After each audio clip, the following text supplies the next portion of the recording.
Naitwa Emma Kaberege, ni afisa wanachama kutoka ofisi ya Bima Katavi. Tuna aina za bima ya afya. Tuna bima ya afya inayowahusu wale watumishi wa serikali. Lakini pia tuna bima ya afya ambayo ni ile bima kwa wote ya 150,000. Lakini pia tuna bima ya afya binafsi ambayo tunaitoa pale. Lakini pia tuna bima ya afya upande wa wanafunzi wa mashuleni kuanzia chekechea mpaka chuo. Kwa maana hiyo sasa, nikianza na bima ya afya upande wa binafsi. Bima ya afya upande binafsi tuna umri kuanzia mwaka 0 mpaka miaka zaidi ya 60.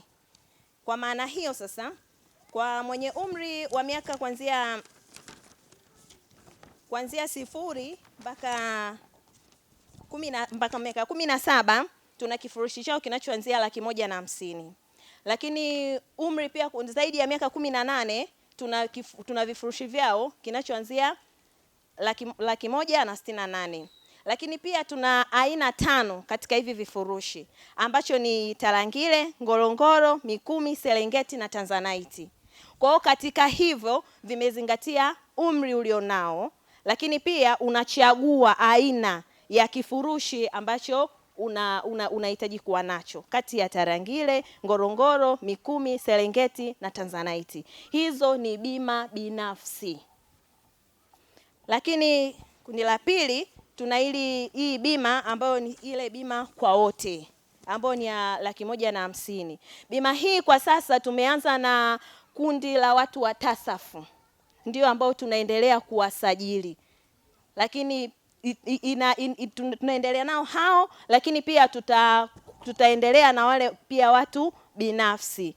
Mfano makundi labda bodaboda, familia, ya mama ntilie, yani kila kundi tutaligusa hii 150,000. Ninavyosema familia na maanisha watu 6. Yani baba, mama anaweza akaa na watoto wake 4. Kwa hiyo 150,000. Lakini pia watatibiwa kuanzia ngazi ya hospitali ile kituo cha afya pale walipo, lakini mpaka hospitali yetu ya taifa. Kwa hiyo 150,000. Hilo ni kundi la pili. Lakini la tatu hili linahusiana pia na wanafunzi. Wanafunzi mashuleni tuna wenyewe gharama zao ni 50,400 kwa mwaka. Kwa hiyo tunawachukua kwa mfumo wa group. Ina maana kwamba kule shuleni tunakuwa na mwakilishi wetu ambaye yeye atawakusanya hao wanafunzi kwa sababu anawafahamu na kuwafikia kwa uzuri zaidi. Atatuwasilishia sisi, then sisi tutafika shuleni na kuweza kuendelea na taratibu nyingine za kuweza kuandalia bima.